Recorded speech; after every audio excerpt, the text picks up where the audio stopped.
Good afternoon, everybody. My name is Cameron Kilgallen, and I'm here to talk to you today about a chest and tricep workout.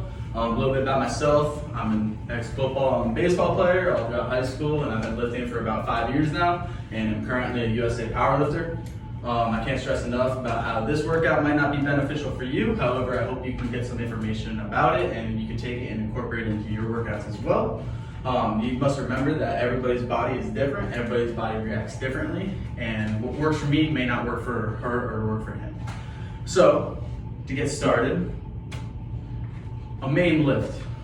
For me personally, I like to start off with a so-called main lift. This, for a chest day and tricep day, is your bench press. Bench press is whenever you lay flat on the ground or flat on the bench, just like pictured in the picture. When you lay flat on the bench and you are going to lay down and you are going to simply barbell bench. When first learning how to barbell bench, you must have to figure out your strength level, correct? Your strength level. So this is called maxing out. Maxing out, you should only do once a month. Again, you should only do it once a month. I can't stress that enough. If you're maxing out every week, you're not going to gain any muscle, and it's not going to be beneficial for you, and you're going to end up hurting yourself. When finding your max, you want to start off light. You want to feel the bar out. You want to feel how your body is responding to yourself that day. This can come from how you ate, how much you're hydrated, what you ate, if you are carb loaded, if you have enough protein to eat. So while maxing out and finding your max, what you're going to want to do, you're going to want to start with comfortable weight. A comfortable weight means 10 to 5 repetitions per set. When maxing out, obviously, you do not want to you don't want to rep 10 to 15 times every single set. So for the first one, you're going to rep out for about 15 and slowly pack the weight on. But as you start to get heavy, you're only going to do that one time. So this is called your 1 rep max. Your 1 rep max simply is defined as being able to bench press, squat, or deadlift, depending on what you're doing, for one time, and that's it. So after you find your max, you're going to do this once a month.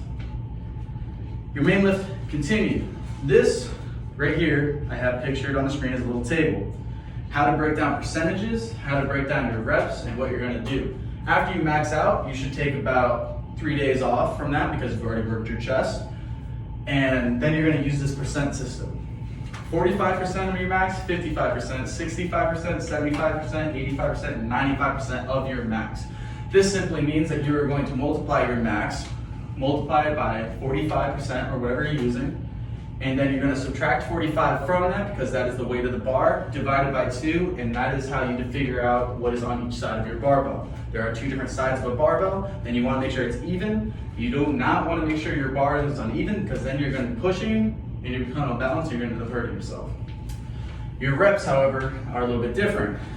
For 45% of your max, you want to rep it for I do about 10. But you can do 10 to 15. I always like to rep it out, see how many I can get, warm my body up. And as you go up in weight again, or percentages, going up in weight is going up in percentage, you're gonna lower the reps slowly to the point where you get to your 95% of your max, and if you only hit it for once, that's not your 1 rep max because you've already found that out, but it just means your body's becoming fatigued, you're working your muscle. However, if you hit it for 2, then you can see yourself getting stronger. When the next month rolls around, what are you gonna do? You're gonna max out. How are you supposed to know if you're getting stronger if you don't max out? You don't know. You don't see how much you went up in that month period to see how much muscle mass you might have gained and how much strength you might have gained. Moving on, auxiliary workouts. I like to define auxiliary workouts as anything besides your main lift. So picture here, this is a picture of me with my buddies at the gym. This is doing an incline bench press. Incline bench press, there are 2 different kinds. There's an incline barbell bench press, which is just like a flat bench barbell, which I'm doing here, and then there's an incline dumbbell bench press. For this, you're only gonna wanna do about 4 sets, and then you wanna use your proper weight. I don't like to go extremely heavy with this all the time. Ignore the picture, because it's extremely heavy in that picture. But I like to rep this out. You're gonna get more of a better pump in your chest, because it's all about blood flow to the muscle. Therefore, what is in blood? Water. Water makes up 90% of your blood, So the more water you drink, the more oxygen you intake, the more oxygen flow and water intake is going to get to the muscle. The more you move your muscle, and it's called time under tension, as Seth Feroce likes to say. Seth Feroce is one of my favorite powerlifters, but I'll get into that later on in the presentation. Blood flow to the muscle is what grows muscle. So time under tension is necessary in order to grow the muscle. This is why we strive for about 10 to 15 reps on auxiliary lifts. Incline bench press, you're going to do about 4 sets. Go up in weight every single set, so you're 5, 10, 15, 20 pounds, depending on knowing your body. You have to know your body in order to how much weight to go up in. Next is a decline. Decline targets the mid to low chest. It's going to be very similar to an incline. You're going to do the same amount of reps, same amount of sets, and do it for 4. These, I like to call the big 3. The big 3 are your flat bench, your incline bench, and your decline bench. However, your incline and decline are not your main lift in my workout. They are auxiliary lifts. Moving on, a dumbbell flat bench. Dumbbell flat bench, I like to rep it out a lot with this and go really heavy. I do with these things called Seth sets. As I said, Seth Feroce is one of my favorite powerlifters. Seth Feroce taught me that Seth sets are necessary in these lifts. So you do 4 sets, and you can throw a little bit, I like to throw a little bit of a decline underneath my feet on the bench so I can target mid to lower. Because for me personally, my lower chest has a hard time growing, so I like to target as much as I possibly can. A Seth set, as they say, is whenever you do a superset. A superset is when you do more than one workout at one time. So you're basically doing one workout, immediately going into another, and then keep going back and forth, back and forth. A Seth set is whenever you superset 20 push-ups at an incline while doing this dumbbell workout. I love this man. He is Seth Feroce. Look him up on YouTube. He's got a little YouTube channel. He is an absolute monster in the gym. He does sets, and he teaches many different things about how to bodybuild and how to do everything weightlifting wise. Very informational. He's very informational about supplements and everything that you can possibly know. Chest flies. This is one of my favorite workouts. A chest fly, there's multiple different kinds. You can do chest flies with a dumbbell or a cable. You can also do a high pulley and a low pulley. In this picture, I'm doing a low pulley. However, I prefer to do a high pulley because I do these things called 21s. 21s is whenever you have the pulley up high and you can target 7 high chest, 7 mid chest, and 7 low chest. For every single one of those sets and reps, for every rep, you're gonna wanna pause for about 2 seconds at the top to get time under tension for the chest and to get blood flow into your chest from your arms and everywhere in your body. The more time under tension, the faster it's gonna grow. 21s, it's 7, 7, and 7. 7, 7, 7, 21. I do 5 sets of these because it's a good stretch. You're gonna wanna bring your back, brace your back up, stretch your back, flex your chest. I find this to be most beneficial for time under tension and blood flow as well. Triceps. Triceps, if you guys did not know, is a muscle group with chest. Chest and tries, as they say, works in sync together. When you're bench pressing and using your chest, or so you think, you're also using your triceps. Your triceps are also getting that time under tension while you're on the bench press, when you're pushing.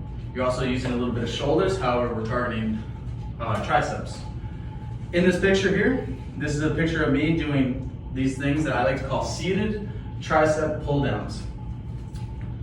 These are called fat grips. Fat grips basically open up your hand rather than squeezing. They open up your hand and create more time under tension for your forearm, for your bicep, and your tricep all at the same time without you even knowing it. And it also makes the lift extremely difficult.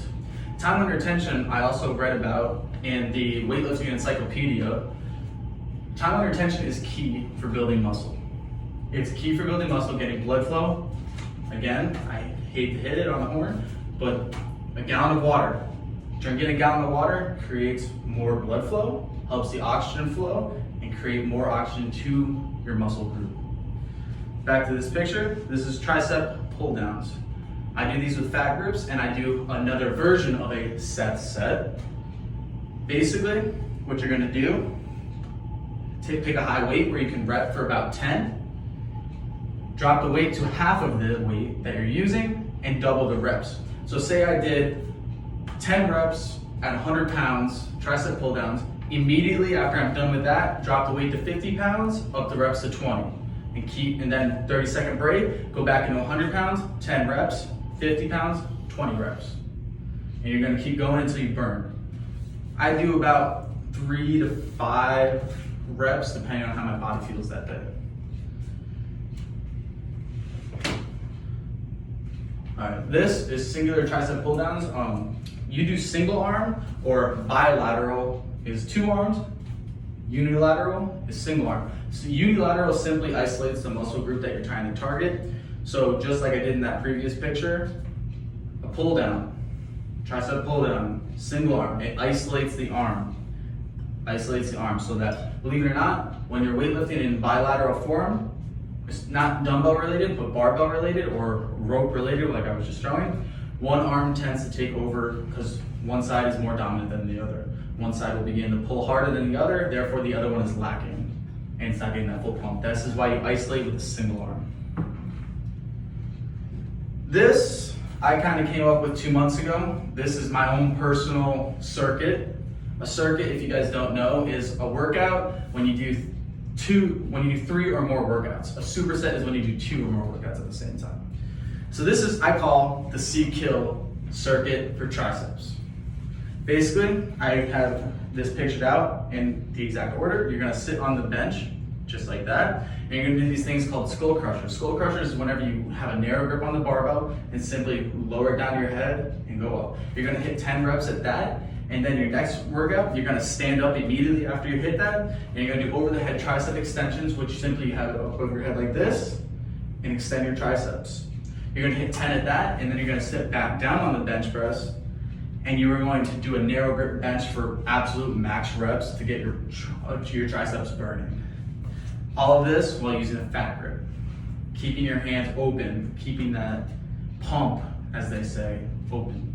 And keep going. So in conclusion, guys, I hope you guys learned a lot about a chest and tricep workout. I know I tend to be more passionate about it than a lot of other people. Just remember that everybody's body is different. What my workout is might not be beneficial for you. I hope you guys learned a lot about chest and tris, as well as weightlifting with water intake, pump, as they say, and blood flow to your muscle and how to gain muscle. Have a great day.